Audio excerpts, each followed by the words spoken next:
जय हिंद साथियों, कैसे हैं आप सभी लोग। आई होप आप सभी लोग अच्छे होंगे, स्वस्थ होंगे और अपने यूपी पुलिस फिजिकल की तैयारी काफ़ी अच्छे से कर रहे होंगे।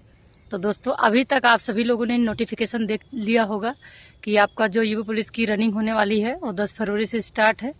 तो जो भी बच्चे यूपी पुलिस की रनिंग करने वाले हैं वो अपनी रफ्तार और तेज़ी से बढ़ा दें, क्योंकि 20 से 22 दिन का समय बचा हुआ है। इसी में आप जितना भी प्रयास कर लेंगे, जी जान से अपनी मेहनत लगा देंगे, उतना ही आपको अच्छी रनिंग कंप्लीट हो जाएगी। बचे हुए समय का सदुपयोग करें और अपनी रफ्तार तेजी से बढ़ा दें। तो बच्चों से ये कहना है कि जैसे कि आप लोग रनिंग की तैयारी कर रहे हैं तो बहुत सारी दिक्कतें हो रही होगी, जैसे पैर में मोच आ जाना या फिर घुटनों में दर्द या फिर पेट में दर्द होने लग रहा होगा, सांस की समस्या, सांस फूल रही होगी। तो ये तमाम चीज़ें होती है जब हम रनिंग करते हैं, और वो भी ज़्यादा मात्रा में रनिंग हमारी होती है, तो ये सारी चीज़ें नॉर्मल सी बात होती है।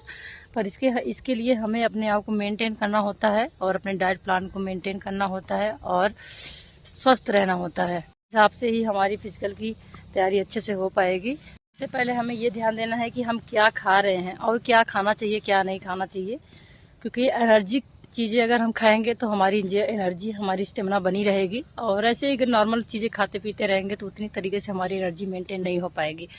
तो इसलिए आज इस वीडियो के माध्यम से हम आपको बताना चाहेंगे कि आप अपने डाइट प्लान में क्या करें और कैसे करें।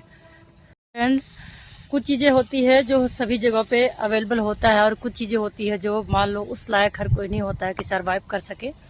तो जैसे चना होता है, अगर आप कच्चे चना को किशमिश में भिगो लीजिए और उसके साथ अगर कुछ ड्राई फ्रूट्स वगैरह जैसे काजू है, बादाम है, तो बादाम को भिगो लीजिए और सुबह उसको पानी से धुल करके आप उसको भी खा सकते हैं अच्छे से। और खासकर ये चीज़ें है कि अगर आपको अच्छा लगे तो आप कच्चे चने को भिगो करके और गुड़ से खाइए, इससे भी काफ़ी ज़्यादा एनर्जी मिलेगी और सर्दी का मौसम है तो गर्म भी रहेगा। तो ये भी चीज़ें आपको फ़ायदेमंद होने वाला है। अगर अंकुरित करके ये चीज़ें जैसे सोयाबीन हो गया और मूंग हो गया और चना हो गया और मूंगफली, ये भी चीज़ें डाल करके आप अंकुरित करके भी खा सकते हैं। और ड्राई फ्रूट्स वगैरह में भी जो भी अवेलेबल हो सके, जैसे अखरोट हो गया, काजू बादाम हो गया, तो ये सब चीज़ें भी आप यूज़ कर सकते हैं। मिल सके तो जूस का भी बहुत ज़्यादा फ़ायदा होता है, जैसे कि हमारी स्टेमिना मेंटेन रखना और एनर्जी देना, और इसके बाद कमजोरी भी महसूस नहीं होगी। जैसे कि मौसमी का जूस, या फिर इस समय सर्दी का मौसम है तो जिस तरीके से आपको सही लगे कि आपको सर्दी ना लगे या आपकी शारीरिक दिक्कत ना हो, तो आप उस तरीके से कोई भी जूस ले सकते हैं। इस समय पपीता का भी मौसम है, पपीता भी खा सकते हैं। कुल मिला के हमारा डाइट प्लान जब अच्छा रहेगा, हमारा हेल्थ सही रहेगा, तो हम कोई भी चीज़ें कर देंगे तो हमको थकावट नहीं महसूस हो। फ्रेंड, ये हमारा रहा डाइट प्लान। और ये भी चीज़ें ध्यान देना है कि जैसे रनिंग के दौरान अगर हमारे पैर में थोड़ी सी मोच आ जाती है या कहीं दर्द करता है तो हमारे पास मूव स्प्रे होना चाहिए। जैसे कि अगर थोड़ी सी भी कहीं दर्द हो रहा है या फिर मोच आ गई तो मूव स्प्रे मार के भी सही कर सकते हैं। उससे क्या रहेगा, गर्माहट भी आ जाएगी, आपका जो दर्द होगा वो भी ठीक हो जाएगा। इसके बाद आप मालिश करने के लिए कोई चीज़ें ले सकते हैं और डॉक्टर की सलाह भी ले सकते हैं आप, क्योंकि अगर आप में शारीरिक या स्वास्थ्य में किसी भी चीज़ के लिए दिक्कत हो जाएगी तो आपके लिए हमेशा के लिए प्रॉब्लम हो जाएगी। तो इसलिए भी विशेष ध्यान देना है। आपका मेडिकल उपचार भी साथ साथ में अगर किसी भी प्रकार की कोई दिक्कत हो रही है तो आप ले सकते हैं। और पाँव में अगर कहीं से भी थोड़ी सी दिक्कत हो रही है तो आप गर्म पानी नमक से भी उसको धुलाई कर सकते हैं।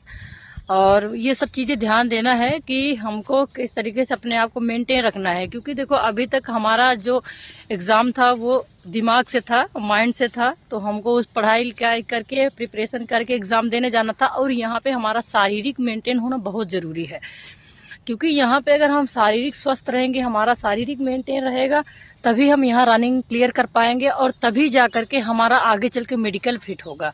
और अगर हम सोचे कि यहाँ पे किसी भी तरीके से करके हम अपना रनिंग निकाल ले इसके बाद तो देखा जाएगा, तो ये चीज़ें नहीं है। आगे आपको मेडिकल भी देना है, इसलिए हमें शारीरिक स्वस्थ रहना भी बहुत ज़रूरी है। शारीरिक स्वस्थ रहने के साथ साथ हमको रनिंग की तैयारी अच्छे से करना है। हमारे अंदर स्टेमिना रहेगी, मेहनत रहेगा तो हम जरूर निकाल लेंगे। तरीके से आपको मेडिकली हेल्थ के लिए ध्यान देना है और अपने डाइट प्लान पे ध्यान देना है। अगर किसी भी तरीके से कोई भी दिक्कत हो रही है तो आप डॉक्टर की सलाह जरूर लें और विशेषकर अपने खाने पीने पे ध्यान दें। और एक चीज़ ये भी कहना है कि जब तक आपकी रनिंग नहीं हो जाती है आप भाग दौड़ बहुत ज़्यादा ना करें। जैसे अगर रह के कहीं तैयारी कर रहे हैं तो वहाँ पे आप रह सकते हैं, या आप घर से तैयारी कर रहे हैं तो आप शाम सवेरे जिस भी टाइम आपको रनिंग के लिए मौका मिल रहा है, आप पूर्ण रूप से अच्छे से रनिंग की तैयारी करें। और बहुत ज़्यादा कहीं आवागमन मत करिए, क्योंकि अगर ज़्यादा भाग दौड़ करेंगे, कहीं आएंगे जाएंगे तो हो सकता है कहीं गिर जाए, कोई बहुत भी चीज़ें दिक्कत हो सकती, कोई भी कैजुअलिटी हो जाएगी तो आपकी सारी मेहनत खराब हो जाएगी। इसलिए जब तक आपकी रनिंग नहीं हो जाती है, आपका मेडिकली नहीं हो, सब कुछ क्लियर हो जाता है, तब तक आप कहीं भाग दौड़ मत करिए। अगर आप कहीं घर से भी या कहीं से भी रनिंग की तैयारी कर रहे हैं तो उसके साथ साथ आप रनिंग करिए, रनिंग के साथ साथ अपनी पढ़ाई करते रहिए। अभी आने वाले समय में बहुत सारी वैकेंसी आने वाली है, तो ये रनिंग कंप्लीट करने के लिए आप ये सब सारी चीजें कर सकते हैं। जो भी बच्चे रनिंग की तैयारी कर रहे हैं, काफी टाइमिंग में उनका निकल रहा होगा, कभी किसी का टाइमिंग में नहीं निकल रहा हो तो उनको निराश होने की जरूरत नहीं है। अगर आप कंटिन्यू मेहनत करते रहेंगे, बस आपकी स्टेमिना मेंटेन होनी चाहिए कि अगर आपका स्टेमिना मेंटेन है तो मान लो 1-2 राउंड कम पड़ रहा है तो उस 1-2 राउंड को और अच्छे से आप तेजी से निकाल सकते हैं। लेकिन अगर आप पहले ही थक जाएंगे तो फिर कैसे क्लियर होगा। तो इसलिए आप पहले अपने खान पान पे, अपने रनिंग पे ध्यान दीजिए, अपने मेडिकल पे ध्यान दीजिए, किसी तरीके से आपको कोई दिक्कत ना हो। दोस्तों, ओवरऑल आपको ऐसे करना है, और भी जो चीज़ें आपके अपने हिसाब से भी सही पड़े तो आप वो भी यूज़ कर सकते हैं, वैसे भी कर सकते हैं। और हम तो यही कहेंगे, परेशान होने की कोई ज़रूरत नहीं है, क्योंकि ये चीज़ें जो आपके साथ हो रहा है, आपके साथ नया नहीं हो रहा है। हम लोग भी उस दौर से गुजरे हैं, हम लोग भी साथ ये सिचुएशन थी, ये समस्याएं थी, ये दिक्कतें हो रही थी, तभी हम लोग अपना अपना एक्सपीरियंस सबको साझा कर रहे हैं। जब हम लोग तैयारी करने वाले थे या तैयारी कर रहे हैं तो उस समय इस तरीके से कोई ना वीडियो बनाने वाला था, ना कोई इस तरीके से ज़्यादा बताने वाला था। फिर भी हम लोग अपने हिसाब से समझ के ही किए। लेकिन आपके साथ तो इतनी अच्छी चीज़ें हैं कि हर कोई आपको बताने वाला है, हर आपको समझा रहा है, अपना अपना एक्सपीरियंस शेयर कर रहा है। तो ओवरऑल आपको कुछ परेशान होने की ज़रूरत नहीं है। लेकिन हम इतना ही कहेंगे कि ये जो 20 से 22 दिन का जो समय होने वाला है ना, बहुत बड़ा समय है आपके लिए। आपकी पूरी किस्मत बदल सकती है, आपके सपने सच कर सकते हैं, आपके माँ बाप के, आपके जीवन में। हो सकता है एक बार आप इतनी मेहनत करके प्रयास कर लेंगे तो दोबारा आपको इतनी मेहनत ना करना पड़े, या इतनी आपको दिक्कतें ना हो आगे चल के। इसीलिए आगे चल के फ्यूचर में कोई दिक्कतें ना हो, फ्यूचर सिक्योर हो, माँ बाप खुश हो, सारी चीजें अच्छी हो, तो आज तो मेहनत करना पड़ेगा ना। भविष्य को अच्छा सुनहरा बनाने के लिए तो प्रेजेंट को मेहनत करके सही तो करना ही पड़ेगा। तो ओवरऑल यही चीज़ें कहना है, आप लोग बिल्कुल निराश ना होइए, अच्छे से मेहनत करिए ताकि आगे चल के पछताने का कोई मौका ना मिले।